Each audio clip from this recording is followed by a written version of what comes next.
El 6 de marzo de 1959. Una niña de 9 años en Spokane, Washington. Se puso su abrigo.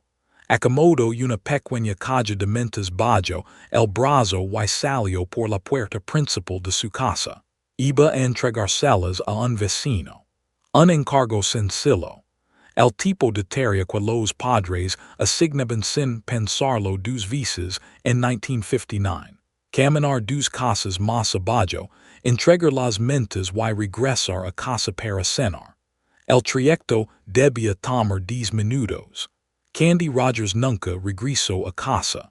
Lo que siguió fue uno de los casos sin resolver más largos en la historia del Estado de Washington. 62 años. 3 generations de detectives.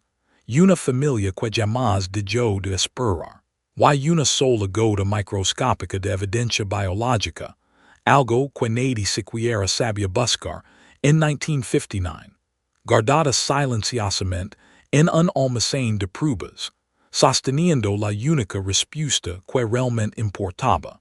Esta es la historia de cómo esa gota finalmente habló.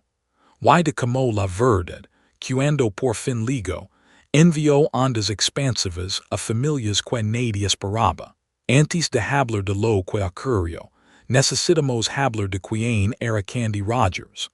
Por casos como casos que abarcan 6 décadas, tienen una forma de reducir a una persona a un nombre en un expediente. Y Candy Rogers era mucho más que eso. Tenía 9 años. Estaba en tercer grado. Vivía con su familia en un vecindario de clase trabajadora en el lado este de Spokane, una ciudad de calles amplias bordadas de árboles, inviernos fríos y esos barrios unidos donde todos conocían a sus vecinos por nombre.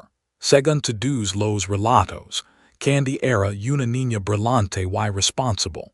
Tenía rutinas. Era el tipo de niña que hacía lo que le pedían sin quejarse. Cuando su madre le dio un pequeño encargo aquella tarde de viernes, vía entregar estas mentas, Candy no dudó. Se puso el abrigo, tomó la caja y salió por la puerta. Spokane en 1959 se sentía segura de la forma en que la mayoría de las ciudades estadounidenses se sentían seguras en esa época. No porque el peligro no existiera, sino porque la gente no había aprendido a verlo en todas partes. Los niños caminaban solos a la escuela. Jugaban afuera hasta que se encendían las luces de la calle. Los padres enviaban a sus hijos a hacer pequeños mandados sin pensarlo dos veces. Esa sensación de seguridad estaba a punto de hacerse pedazos. Cuando Candy no regresó dentro de la hora, su madre salió a buscarla. Revisó la casa del vecino. Caminó la ruta que Candy habría tomado. Gritó el nombre de su hija en una tranquila calle de Spokane. Nada. Para cuando llamaron a la policía, una pequeña comunidad ya comenzaba a comprender que algo terrible había salido mal. La búsqueda que siguió, vecindario por vecindario, cuadra por cuadra, no encontró rastro alguno de Candy Rogers. Simplemente había desaparecido. En pleno día. En una calle donde la gente se conocía entre sí. Desde el principio, los investigadores supieron que no se trataba de una fuga. Candy Rogers no tenía ninguna razón para desaparecer. No había antecedentes de problemas, ni conflictos familiares que pudieran haber llevado a una niña a huir. Tenía 9 años, estaba haciendo un simple encargo y desapareció. Esto era un secuestro. Y en 1959, esa palabra tenía un peso particular de miedo. Porque las herramientas de las fuerzas del orden para resolver crímenes eran limitadas de formas que hoy apenas podemos imaginar. No existían las pruebas de ADN. No había bases de datos nacionales de criminales.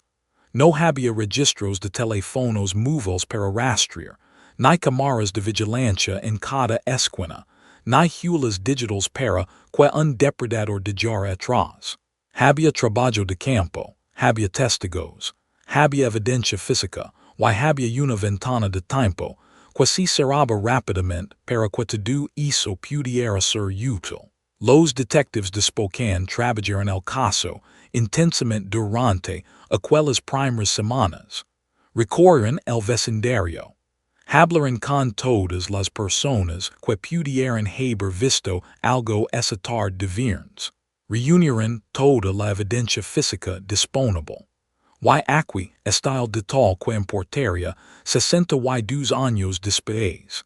Entre las pruebas cuidadosamente catalogadas y guardadas, había una sola gota de material biológico, microscópica, insignificante en 1959, cuando nadie tenía la tecnología para leer lo que contenía, pero fue preservada, cuidadosamente, casi por accidente, guardada en un almacén de evidencia que nadie tendría motivo para abrir durante décadas. En ese momento, los investigadores no sabían que estaban preservando la respuesta al caso. Simplemente estaban haciendo su trabajo, documentándolo todo, almacenándolo todo, como hacen los buenos detectives. Sin embargo, las pistas que tenían no los llevaron a donde necesitaban llegar. Sospechosos fueron investigados y descartados. Personas de interés aparecieron y desaparecieron. Y mientras las semanas se convirtieron en meses, la investigación comenzó a estancarse, como sucede cuando el rastro se enfría. Los casos sin resolver no se enfrían de golpe. Se enfrían lentamente, grado por grado, como un fuego que nadie alimenta. En los meses y años posteriores a la desaparición de Candy, su caso permaneció abierto. Los detectives lo retomaban periódicamente. Surge una nueva pista y los investigadores la seguían. Un nuevo detective se unía al departamento, heredaba el expediente y lo observaba con ojos frescos. Cada vez chocaban contra la misma pared. La evidencia no era suficiente. La tecnología no existía.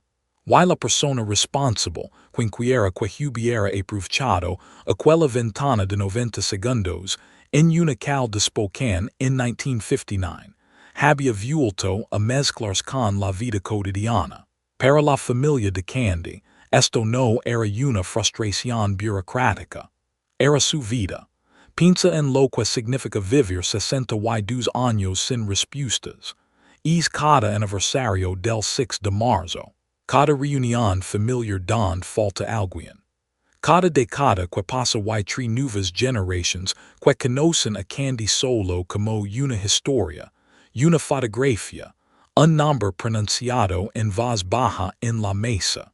Es ver a tus padres envejecer y sufrir sin saber jamás que ocurrió. Es cargar un dolor que nunca encuentra resolución, un capítulo que nunca se cierra, un momento en el que finalmente se te permite dejarlo atrás. 3 generations de detectives de Spokane trabajaron el caso Rogers. La primera generación lo hizo en una época en la que la ciencia forense prácticamente no existía. La segunda tuvo acceso a mejores herramientas, pero sin nuevas pruebas que aplicarlas. La tercera sería la que finalmente lo resolvería, pero aún no. Durante décadas, el caso permaneció ahí, revisado periódicamente, nunca cerrado, nunca resuelto. En la investigación de casos sin resolver se necesita un tipo particular de determinación. Seguir trabajando en un caso que la mayor parte del mundo ha olvidado. Por una víctima que lleva muerta más tiempo del que muchos de tus colegas llevan vivos. Los detectives que seguían regresando al expediente Rogers tenían esa determinación. Pero la determinación por sí sola no podía crear evidencia que no existía. Lo que necesitaban era tecnología que todavía no había sido inventada. Si quieres seguir casos como este, historias donde la verdad finalmente sale a la luz después de décadas, y las ondas expansivas alcanzan a personas que nadie esperaba. Suscribid a Historias de Efecto Onda. Nuevos casos cada semana. Ya volvimos. El avance no ligo gracias a un nuevo testigo. No ligo por una confesión. No ligo por una declaración en el lecho de muerte, ni por una llamada anónima a una línea de ayuda. Ligo desde un laboratorio. La genealogía genética, la misma tecnología que ha revolucionado silenciosamente las investigaciones de casos sin resolver en Estados Unidos durante la última década. Hizo posible algo que habría persido ciencia ficción para los detectives que trabajaron originalmente el caso Rogers. Hizo posible leer aquella gota de evidencia de 62 años y usarla para encontrar un nombre. Así es como funciona el proceso, porque es importante para entender por qué este caso finalmente se resolvió cuando lo hizo. Cuando los investigadores envían una muestra de ADN a una base de datos de genealogía genética, del tipo al que millones de estadounidenses han sabido voluntariamente sus perfiles genéticos para encontrar conexiones familiares. El sistema busca coincidencias parciales, no una coincidencia exacta con un delincuente conocido, como funciona el ADN forense tradicional. Coincidencias parciales, parientes lejanos, primos segundos, personas que comparten segmentos de ADN con el sujeto desconocido. A partir de esas coincidencias parciales, los genealogistas forenses comienzan a construir un árbol genealógico. Trabajan hacia atrás a través de generaciones, rastreando lineajes, cruzando registros públicos, certificados de nacimiento, censos, obituarios, registros de matrimonio. Luego avanzan nuevamente, identificando descendientes que habrían estado vivos y en el lugar correcto en el momento adecuado. Es un trabajo lento y meticuloso. Puede tomar meses. Y requiere una combinación de ciencia forense y trabajo genealógico tradicional como nada que existiera hace apenas 20 años.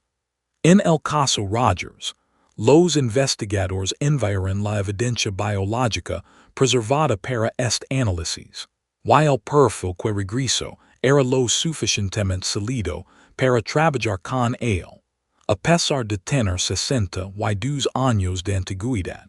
El proceso genealógico tomó tiempo. Se construyeron y ampliaron árboles familiares. Los candidatos fueron identificados, evaluados y descartados. Se aplicaron filtros geográficos y temporales. Quien habría estado en Spokane en 1959, quien tenía la edad adecuada, quien coincidía con el perfil. Y entonces apareció un nombre. Lo que ocurrió después fue cuidadoso y deliberado. Los investigadores no actuaron solo basándose en la coincidencia genealógica. Encontraron una manera de obtener una muestra de ADN del sospechoso. Algo tan simple como un objeto desechado, algo abandonado en la rutina diaria. La compararon con la evidencia de 1959. Coincidia. Después de 62 años, la investigación que 3 generaciones de detectives de Spokane jamás habían podido cerrar finalmente tenía una respuesta. La persona que secuestró a Candy Rogers aquella tarde de marzo de 1959 había sido identificada. Y había vivido, durante todos esos 62 años, como un miembro aparentemente común de la sociedad. Se realizó un arresto. Se presentaron cargos. El proceso legal que la familia de Candy Rogers había esperado durante 62 años finalmente había comenzado, de manera irreversible. Para los investigadores que cerraron este caso, especialmente aquellos que lo heredaron de detectives ya retirados o fallecidos, fue el tipo de momento que la mayoría de los investigadores de casos sin resolver nunca llegan a experimentar. El expediente revisado una y otra vez, la evidencia intacta durante décadas, la familia que esperó sin resolución, finalmente tenía una respuesta.